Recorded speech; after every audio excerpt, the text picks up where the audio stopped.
Well, good evening. Today I'm here to give an update for 6 o'clock with Kevin Guthrie, our DEM director, as well as General Haas, Adjutant General of the Florida National Guard. As of the 5 o'clock advisory from the National Hurricane Center, Idalia is currently located about 35 miles south of Cuba with winds of 70 miles per hour. It will become a hurricane very shortly. The storm is then forecast to make landfall along Florida's Big Bend Wednesday morning as a major hurricane. And the 5 o'clock advisory, the National Hurricane Center nudged the track a little bit to the west. There were a lot of computer models that were pushing it a little bit to the west. And so whereas they had it impacting landfall in Levy County, now they moved it a little bit over west to Taylor-Dixie County. Look, these things can change, but that is a slight deviation from what had been earlier today. There is a hurricane warning for the Florida Gulf Coast from Sarasota all the way to Franklin County. The 5 p.m. advisory includes that if the storm hits at high tide, storm surge could reach 8 to 12 feet in some areas, particularly in that Big Bend region. This is life-threatening storm surge. If you're in coastal low-lying areas from Tampa up through Big Bend, you need to be ready to evacuate to an inland area. Evacuation orders for many of these areas have already been issued. More may be coming throughout the balance of tonight. Clearly, you have time today and for probably the better part of tomorrow, but you are going to start seeing some impacts with winds and some nasty weather Tuesday night. And of course, we're expecting a landfall to happen sometime on Wednesday.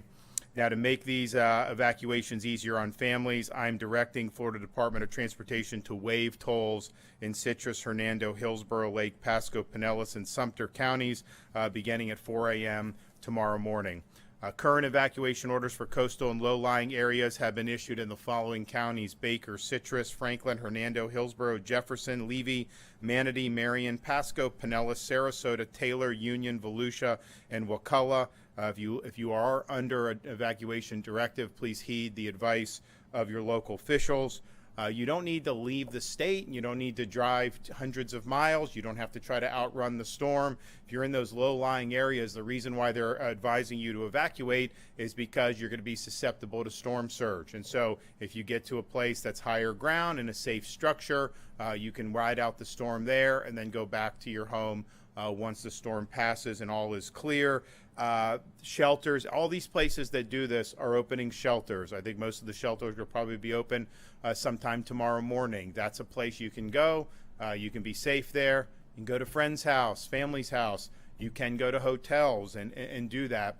But you do not need to get on the road and try to drive hundreds of miles to get out of any impacts of the storm. That's not advisable, and it's not necessary. Now, Visit Florida has activated the emergency accommodations module with Expedia to provide real-time availability of hotel rooms throughout the state.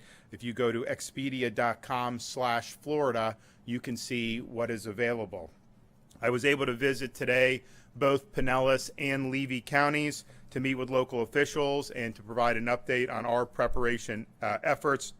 We are coordinating, as I mentioned, with utility companies. There are already more than 20,000 linemen that are ready to respond, and more on the way throughout the balance of today and tomorrow.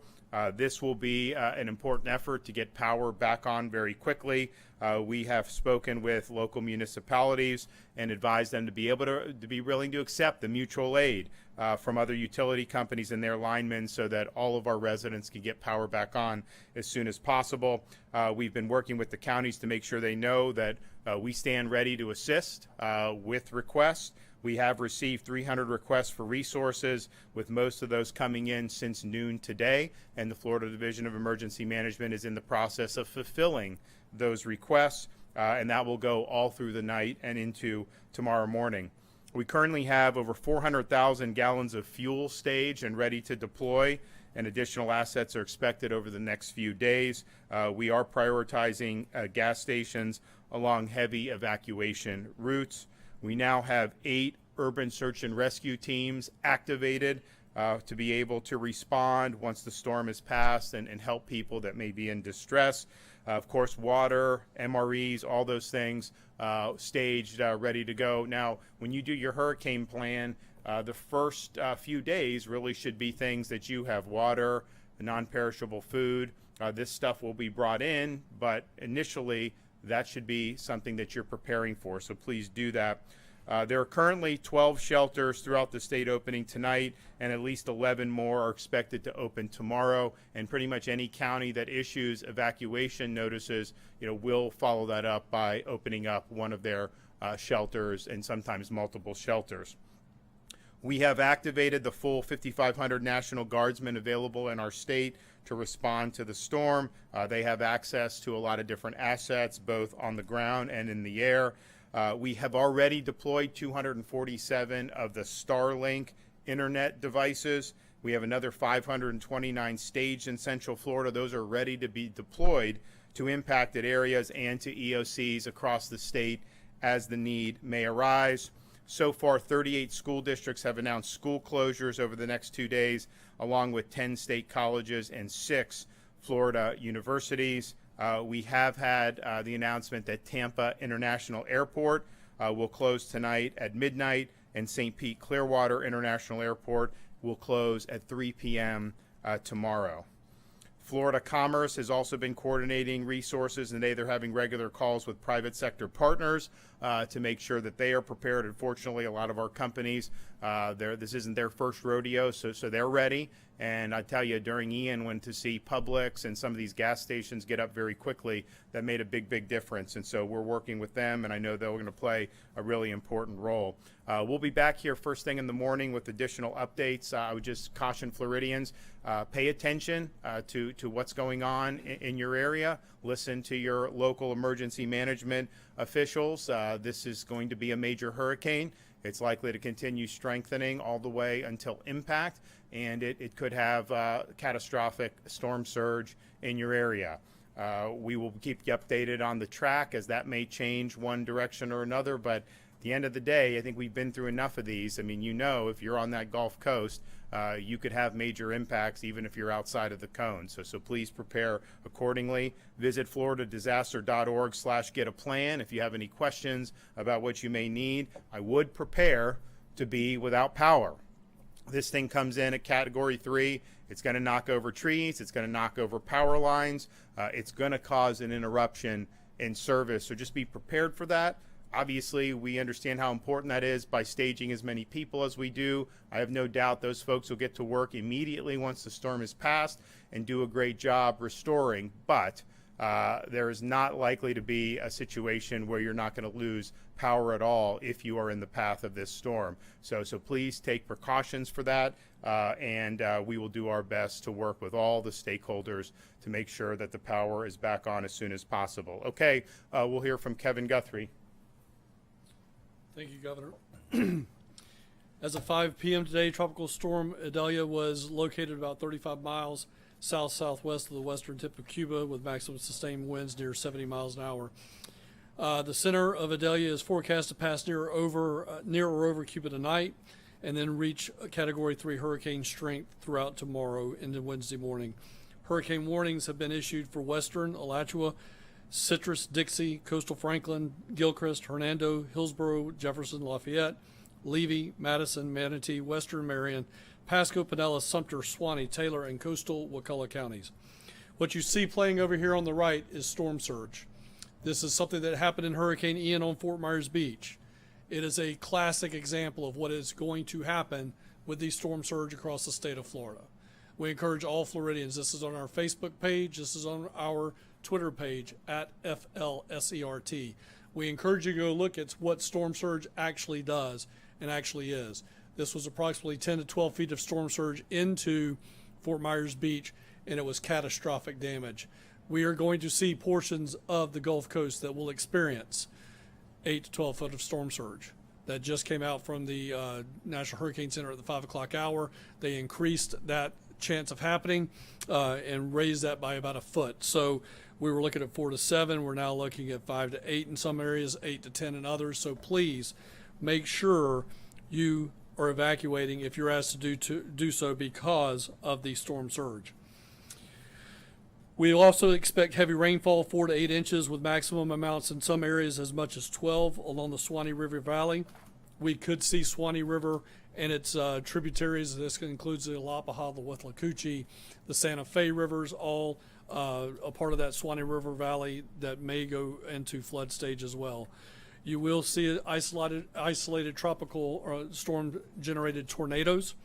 Locally damaging wind gusts will be possible with more organized outer rain bands that move across the Florida Peninsula Tuesday into Wednesday. When we saw that, again, in Hurricane Ian, the very first incident we had was a F0 tornado in Palm Beach County. So that was way far away from landfall when that happened. So please, again, stay in touch with your local National Weather Service, your local meteorologist, and your local emergency management agencies. Here at the State Emergency Operations Center, you heard the governor talk about the full depth and breadth of the state emergency response team, from DOT, the Department of Economic Opportunity, or Florida Commerce now, all the way over to Department of Education. Everybody is involved in this. Every state agency is here at the Emergency Operations Center, represented and preparing and responding to Florida's needs. You can visit us at floridadisaster.org for updates. That will be floridadisaster.org/updates for all your updates and sheltering information. I want to again stress that even if your community is not in the forecast cone, as the governor's already said, it does not mean that you're in the clear. That cone means that is where the eye is expected to be, not where the hurricane is expected to be. So please make sure if you're in Pinellas, Pasco, Citrus, Hernando, Lake, Sumter, Marion County, and so on, you're moving into inland Florida, you're going to be in the right front portion of that hurricane. That's where what they call the dirty side of the storm. You're going to experience problems. Again, the governor has said it. You're going to experience power outages. So please be prepared for those power outages. If you need power to survive, you need to evacuate. You need to go somewhere that's friends, family's house, relatives. You need to go to a shelter. You need to go to a hotel. Please make sure you're doing that. We have made a lot of resources available to you, the latest being the Expedia website, so please make sure you do that. One of the things that I've been trying to do here for quite some time, and I'm very, very proud of my public information staff, my communication staff, and we are happy to announce tonight that we have a one-stop access guide for new Floridians. So if you're new to the state, or you've been here at the state for a while and you want a one-stop shop of everything that's related to hurricane events, please go to floridadisaster.org/guide. Again, that's floridadisaster.org/guide. We have taken the time to put together a lot of information that will walk you through your evacuation zone, your flood zone, know your home. How do you find out exactly what your wind rating is at your home? All of that information is all inside of one guide now.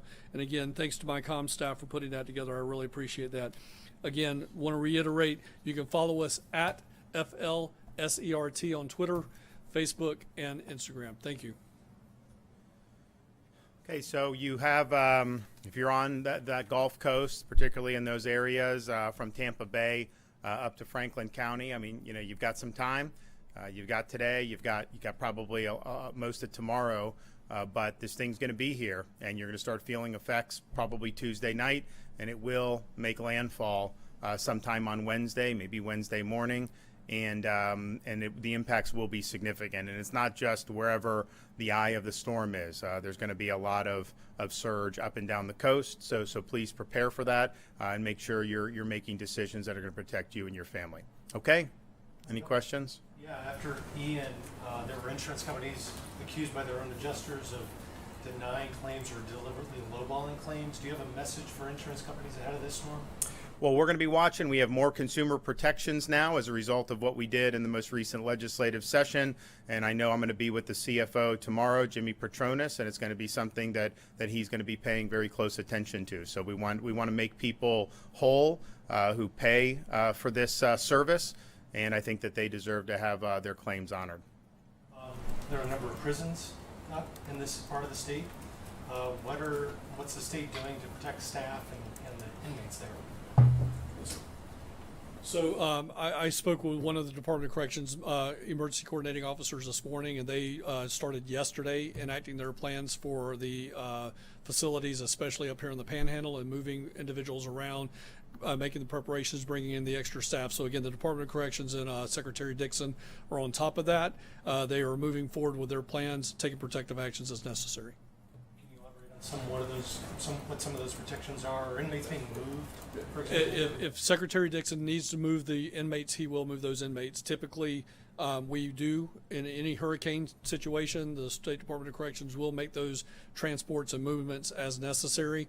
They will not leave any inmates in harm's way. They will not leave any staff in harm's way. So if, again, just like in your Know Your Home, Know Your Zone, if the facility is rated to where it can withstand Cat 3, 4, or 5 winds, it may be better to shelter in place at the facility.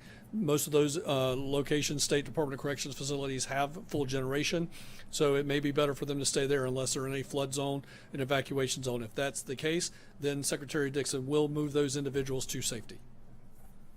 Okay, so we will be back first thing in the morning, so please follow the updates that you see from any local officials. Watch the Weather Channel, watch some of those other news about where the storm is going there. They will not make a change on the track on the 8 p.m. advisory. If there is one, it could be on the 11 p.m. advisory, and of course, we'll have a 5 a.m. and advisory by the time we get in tomorrow morning. So we will update everybody on that, but it's definitely coming. It's going to be a major hurricane. It is going to impact the state of Florida, so please take the proper precautions. Thank you.